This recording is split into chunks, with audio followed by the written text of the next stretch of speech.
Everyone, welcome to Free Kick, the AFLW Fantasy Podcast. Today I'm joined by Liam as we do our team review for Carlton. Liam, how's it going? Look, it's not too bad. I'm actually talking right now from my home and I can actually see the light poles at Icon Park. So Carlton is definitely somewhere that has, a spot close to my heart, if only because I live near it. Proximity close to your heart. Yes, literally quite the closest team to my physical heart. No excuses not to go to every Blues game this season then. You say actually, that. Icon's the home to so many teams now. Melbourne and Richmond. Well, Richmond, not anymore. It was Richmond last season because they were redoing Punt Road Oval. And now they're back next to my heart. Yes. Anyway, that's not what we're here to talk about. We're here to talk about Carlton and how they went last season. Liam, take it away. I thought we were here for geography chat and geography chat alone. So Carlton finished 12th last year. They had 4 wins. They had 6 losses for a win percentage of 86%. Now, just in terms of what they were like as a team, this was a relatively low mark team. They were 13th in the comp for marks. They were also a high tackle team. They were 4th overall in average tackles last year, and they also had a positive clearance differential. But the one thing they also did have was an extremely handball happy team. So in the bottom 4 in the competition for kicks as well. So this is a team that really ran the game out of the midfield, but they didn't have a good ability to sit on the ball and really be able to dominate possession. Yeah, so not great. But hopefully some of the trades that they've done in the off-season will put them in a better position coming into season 9. Who are the major ones? Well, there is one massive one, quite literally in terms of how tall she is, and that's Celine Moody, which I must say was one of the most surprising trades of this AFLW off-season, because for those of you who were following Carlton last year, they were a team that already had, I would have said, too many good rucks. They were already playing Brianne Moody as a part-time forward, part-time ruck, and the same goes for Jess Good. Now, that's one thing they really did dominate in. They were a really high hit-out team because of those twin towers. They've now got another one, so it's a triple tower, but you'll probably hear about those players a little bit later. In terms of their other ins, they traded for Yasmin Dersma at Port Adelaide, and then also Tani Brown, who was a former daughter-son at Collingwood, has come across to Icon Park. Nice. And quite a few outs as well? Quite a few outs. I would have said that the biggest one in terms of the number of games she played was probably Phoebe McWilliams, who retired. And then in terms of their retired players, it's almost all defenders. So Mua Lalawifi has gone across to the Western Bulldogs, where she used to play as a VFLW player, and then Annie Lee and Paige Trudgeon, who were also medium defenders, who moved across. Annie Lee and Paige Trudgeon have both been traded. Paige Trudgeon has gone across to St Kilda, and then Daisy Walker has also gone to GWS as a delisted kind of semi-traded player. So they've actually lost a lot of defenders, which is something that's going to be important when I talk about some players later. Yeah, okay. And so this is the point at the episode where we'd normally throw over to an interview, but due to some scheduling issues, well, I mean, we're all 4 people that work full-time trying to do this in our spare time, so it's fair that we're not always getting the interviews and the analysis in the right order. But anyway, because of that, we're just going to chuck the interview that Jono had with Mimi Hill at the end. So we're hoping that everything she says in there aligns with our analysis of Carlton's squad. But Liam, in terms of any live updates? Yeah, look, if I'll obviously be the one in control of the Free Kick Twitter account, and if there are any major changes, I'll throw our comments up on there if they come out as a result of the Mimi Hill interview. Sounds good. So then, looking at our top 5 most fantasy relevant players from Carlton, we're really gearing for a great one in the first spot, aren't we? Oh, yes! God damn, that's bad. In before you. Oh, yep. All right, so we're going to talk about Maddie Gearan now. She is someone that you probably haven't seen a lot of on your AFLW fantasy teams, and that's because she's not played a game of football in, I think it's over 700 days. Oof. She unfortunately did back-to-back, so she did an ACL during the game 3 of season 7, and then had a further tweak of that ACL, meaning she missed all of season 8 as well. Now, she was someone that we were hot on at the beginning of season 7 because she was like a high tackling player. She'd had one of her best games ever in the final round of season 6, so a 19 disposal, 12 tackle performance against the Demons. Now, she's going to come in this year extremely cheap as a result of missing basically 1 2/3 seasons. She's going to be priced at 27 as a midfielder. Now, that does mean that she's in line to be an M5 or an M6 option for you at priced below 400k. So this is someone who hasn't always been a high time on ground player, but she's a high tackles player and a high points per minute player. So that's a definite tick for me. We know that she can score at that 50, 60 point mark previously at AFLW level. And then she actually played 6 games in the VFLW this year, on top of some games in the Sandful W, to try and get some of her form back. So in those VFLW games at least, she averaged 70 points, including a couple of scores in the 90, notably one against Essendon in her second last game of the VFLW season. I think that she's definitely one player that I would be penciling in roughly into my sides, pending what other rookies that we get. It's not often that we get this kind of experienced player at a rookie price, so I think she's definitely one to watch out for. Yeah, to be coming in like 25 points less than her average and like 75 points less than her ceiling is huge. There's just so much upside. In terms of the upside that we've seen from players, this has got to be one of the biggest. Yeah, definitely. And a player that a lot of people might miss when they're just scrolling down the team lists because, like you said, she's not a very well-known name. She's been away for a while, so... Yeah, if you're coming in recently, you may not know much about Maddie, and she's got some good matchups to start the year for midfielders. She starts off with Hawthorn, Gold Coast and Geelong, who are all kind of decent enough scoring matchups last year.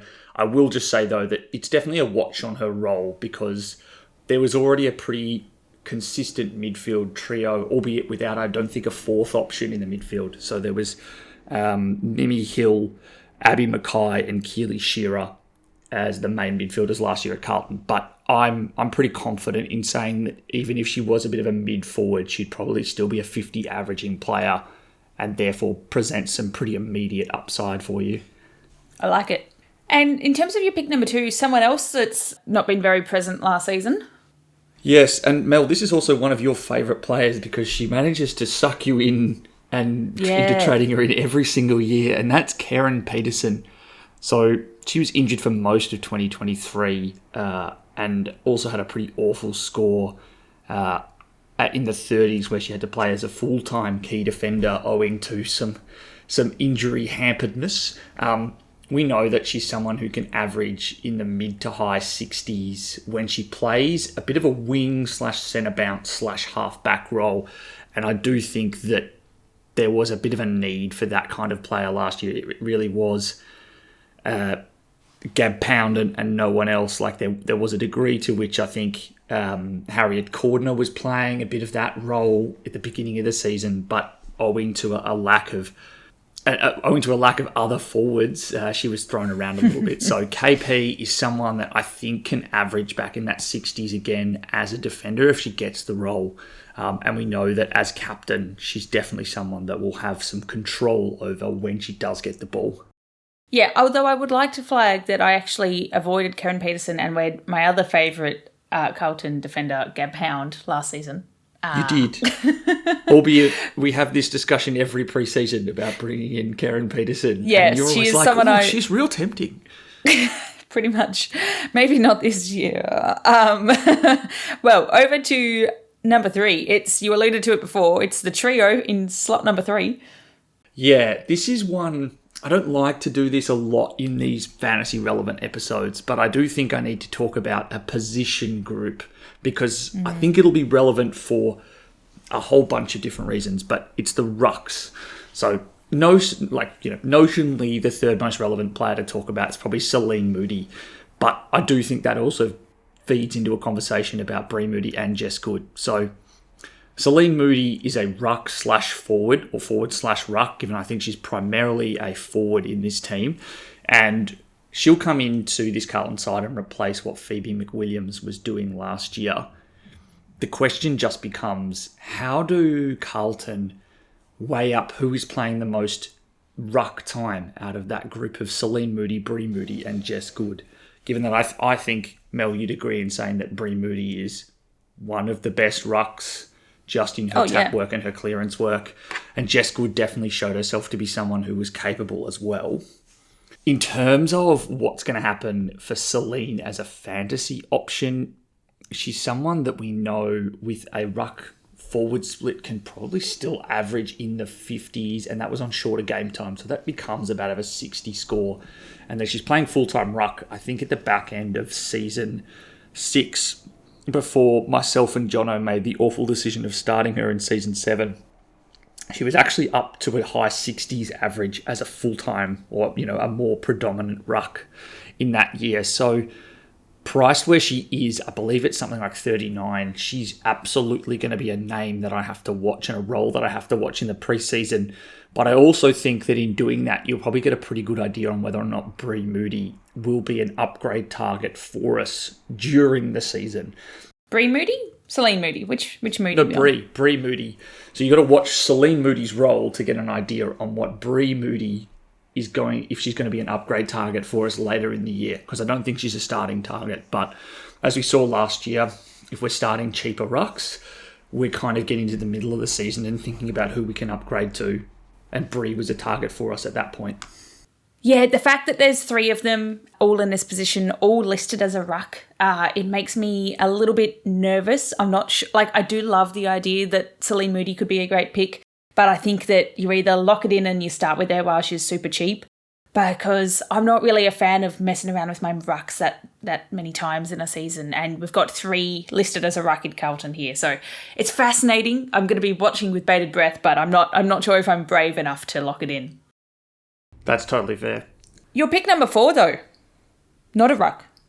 Not a ruck at all. And it's a younger player, and it's also a midfielder. And this is one that is almost reckless speculation, but I think it comes down to some issues that I mentioned earlier about the Carlton's midfield. So my number 4 is Keely Skepper. Now, I talked about a degree of handball dominance in the midfielders among Abby Mackay, Keely Shearer and Mimi Hill. Keely Skepper is not handball dominant. She is a beautiful kick on both sides of her body. Now, she fits perfectly into the Carlton midfield in that she is slightly built and has blonde hair. But I do think what she brings is a kicking skill that is sorely missing in that inside midfield group. We also know that she's had a ceiling at the very least in last season. She had an awesome game against West Coast where she posted a ton and she kicked a couple of goals.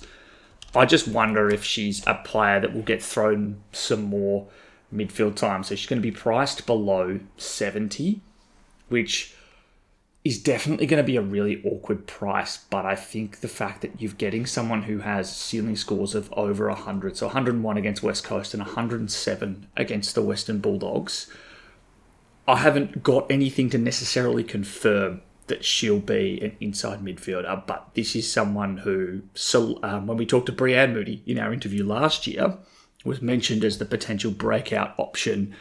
We did definitely see an improvement in her scoring. She was over a point per minute scorer. I just wonder if this is the year where she goes to another level and becomes more of an inside midfielder and can bump up that scoring. Is there something you want to see particularly in a preseason game or an early game to make yourself more confident? Yeah, it's midfield time, like inside midfield time. Fair. And obviously some comments about the fact that she's training there. It's not someone that I'm confident in saying, it's not someone that I've currently got in, the draft plan of my team right now, but it's a name I'm absolutely watching because I think that Carlton's midfield's really one note. They don't have a breakaway option. They don't have an elite kick in there, and I think that might be why they really struggled to put together really big scores last year, is that their ball use going inside 50 was a real disservice to the quality of marking targets that they had in there. So Darcy Vesio, Mia Austin, and then also Brianne or Jess, whoever was resting forward. Makes sense. And what about number 5? Number 5 is a combo. I'm just going to talk about two draftees. So the main one I want to talk about is Lulu Beatty. So she wasn't drafted this year. She was a supplemental draft pick at pick 5 prior to season 7, but owing to a foot injury, didn't play a game. She's someone that when we talked about her last year, I talked about her being a versatile, medium, tall defender who was the captain of her her Coates League team as well, and played kind of all across the wing and across half-back at 172 centimetres. Now, she played VFLW games this year for an average of 62. But I also think that what she does is probably comes in as a 300k player who will, for all intents and purposes, most likely actually play this year. I think the fact that Carlton have lost so many defensive options, they're really going to be searching for the best balance. Yep. And I think that Lulu's experience in that position is going to be a real benefit. And I don't know how many 300k defenders we're going to get this year. I can't think of many more options that really speak to me as, they'll play at 300k. I mean, basement-priced defender that's going to start, can't go past that as a great option. Do love to see that, especially in a team that's lacking defenders and going to need it. So sounds like a good pick number 5 to me. Well, the one other thing I was going to mention is it was a bit of a combo in that I also wanted to talk about Lila Keck. She's another player that I expect will start all her games this year. Now, sadly, she's, as much as I thought she might have been a forward, she's going to be a midfield this year, priced just under 400k. So she's probably going to struggle to break through the Port Adelaide rookie midfield dominance of Piper Window and Sinead Goody. But I expect her to play. She is she's been a known talent for a few years now, has been playing VFLW games for 2 years. I don't think she's ultimately going to be a super high scorer, but I think that she will at the very least get game time. So it might be someone that flits in and out of our teams through the year. Yep, makes sense. I'm going to back up those. I mean, I would say top 5, but now 5, 6, 7, 8. I'm going to back up those 8 Carlton players you mentioned with my host special. I'm going to go with Keely Shearer. She's priced at 89 as a midfielder. Keely Shearer, the second Keely in Carlton, had a huge third season. She increased her average from 45 to 89, which is just wild. She's an incredibly talented young player, and Carlton know it. She got 4th in the Best and Fairest last season, as well as Coaches Awards, which gives her good job security for her place in the midfield. Like you said, she was one of the 3 that kind of had a lock on that role last season, so hoping that stays. We did see that she could get a couple of 100-pluses at the back end of last season. Like, some people will be really hot on her as a player and go, 89, that's underpriced. She could be a 100-plus averaging fantasy player. She could be elite. I think that's all true. But do I think it's going to be as explosive this season? Probably not. I think it might be a bit more of a slower incline given how much growth she saw last season. But I still like her as a pick because at 89, she wasn't super consistent with those scores last season. There was a bit of up and down. So you could either get on her early, put her in your starting squad and hope that 89 goes up to 100 plus, or you could watch her for when she might have an off game early in the season, sees her lose a bit of money, lower that average, and then you could grab her as a mid-priced option or maybe as part of a, buy round scheduling choice where you can pick her up and know that she's going to earn you a little bit more cash because she does have that ceiling and that good average. Yeah, I can't argue with any of that, particularly if she's got some good matchups for higher tackle games. She was the most consistent tackler for Carlton last year and was probably also their best clearance player. So I'm not for Keely Shearer as a starting pick, but I think keeping her in mind for an upgrade is 100% the way to go. I like it. We're going to throw over to our interview, Jono's interview actually, with Mimi Hill now. So please go ahead and enjoy that. And if you have any questions or you want to follow up on our other club review episodes coming out, you can find us on Instagram and Twitter at FreeKickWPod. Make sure you subscribe to our Spotify so you can see when your team's club review comes out. And we will chat to you more later. Bye. See ya.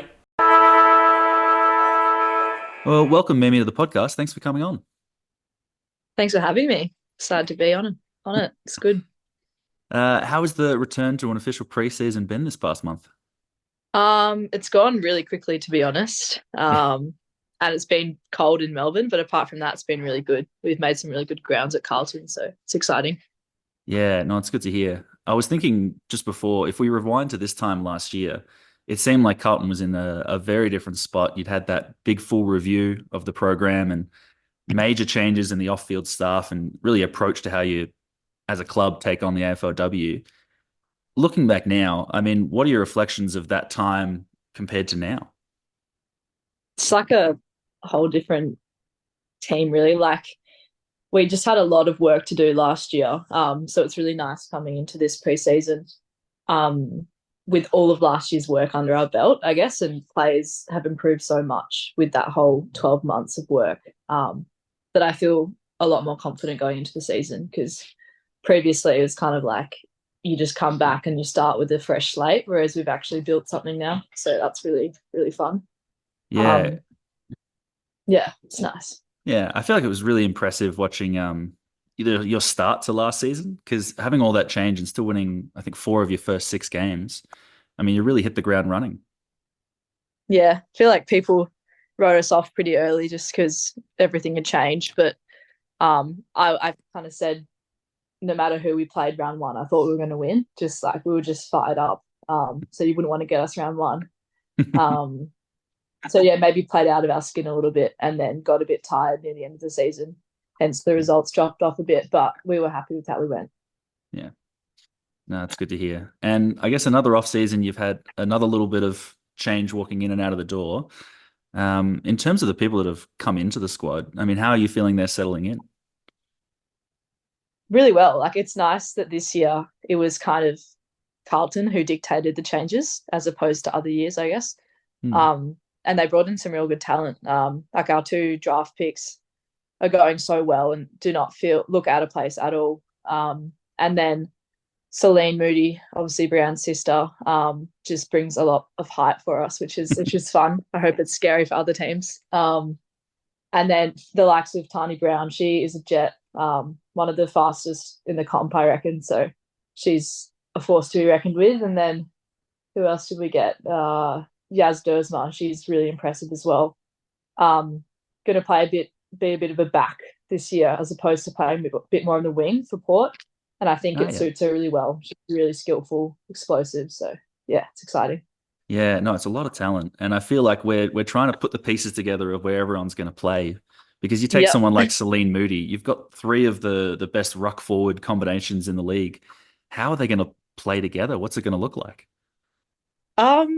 I think the coaches are still trying to work that out because it's actually really nice. We have a lot of competition at training now. Like I guess previous years it's been who's going to play, but this year it's a bit more competition. So I like that. I guess we'll just have to wait and see. They want to fit all of them into the team because, yeah, like I said earlier, it's pretty daunting to look up and see all those tall girls. But yeah, we'll find out. I can't really give you any answers yet. Yeah, no, fair enough. I guess talking about Yaz Dersma going into the back line, I think it was really interesting in the off-season. We don't like to reflect too much on players who have left the club, but a good portion of those that were traded away or delisted, it seemed like a lot of them were playing in the back line last season. So I suppose I'm wondering who's going to be stepping up back there. We know you have a lot of depth on that line, but it's an interesting Yeah. area to look at. I mean, the main one who's kind of leading the charge at the moment is Harriet Cordner. She's obviously such a good back, and she's showing a lot of leadership in that area. So I think with her at the core, and then like Karen Peterson is always around. She's a jet, we know. And if her body's right, like you don't want to line up against her. So you've still got them, and then of course Gab Pound is a gun player in the back line. And then after that, it's kind of just some younger players coming through, which, you have to change the team up eventually. So you got Yaz, and we've got some players you might not have seen before in Lulu Beatty. She's really skilled, disciplined player. So I'm hoping she makes a debut this year. Who else? You got Maddie Hendry. Might not know much about her, but she's pretty tall. So a bit of a key back role there. Who else? I'm just giving you the whole back line up here.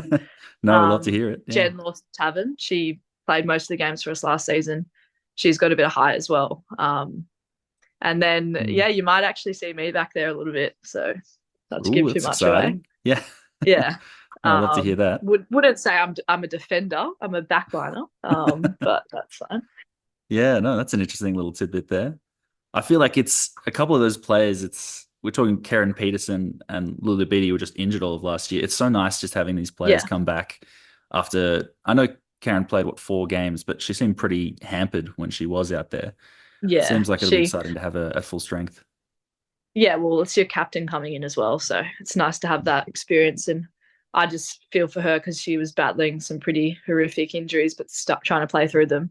But she's really tough, and I just want her to see her playing free, I guess. Yeah, she's absolutely. so good when she is. Yeah, you've actually got another one that we're pretty excited about on the podcast here in Maddie Gearan coming back into the midfield mix after a season out with an ACL. How's she looking? Yes, she's looking really good. Don't want to jinx it, but yeah, she's flying at the moment. Just has probably the best penetration in the footy in the league, I'd say. So I wouldn't be surprised if she kicks some sneaky snags. Could be a good one to get in your team, or if that's how it works. I don't know. Yeah. Yeah, she's going really well. So excited to see what she can do. Yeah, no, it's good to hear. I feel like the Carlton midfield has always been a favourite of the fantasy community because when the games, I think when we got involved ourselves, seasons 6 and 7, you had yourself and Abby Mackay stepping up in a massive way. And then last season, we saw the development of people like Keely Skepper or Keely Shirar really taking off and showing off the talent you guys have there. You're now getting quite a lot of people who can run through the middle. What's that mix going to look like this season? Exactly who you said. So same like Keely Shirar, she's been so good of late and still building. So her, Abby, myself, Maddie Gearan comes in. Lily Goss gets a bit of time in there as well. And then Darcy Vesio, bit of wing time potentially. So that could be another one to watch. But yeah, Skep as well. She's going to have a big year, I think. Yeah, no, it's exciting to hear. And Vesio up on the wing, what's spurned that move for them? I think Darcy's obviously such a talented footballer. So getting them closer to the ball or more around it and using they're an elite runner as well. So working both ways. It's been a really good move at training. So we'll see how it goes. But yeah, pushing forward to kick some goals, but then also making those hard efforts back. They'll do it. So yeah, it's exciting to hear. Yeah. We're also looking at the forward line. It's really sad to hear that Fitzpatrick has gone down. Well, not gone down as such, but not going to be playing this season, moved to the inactive list. I think she was one of the larger goal scorers for you last season.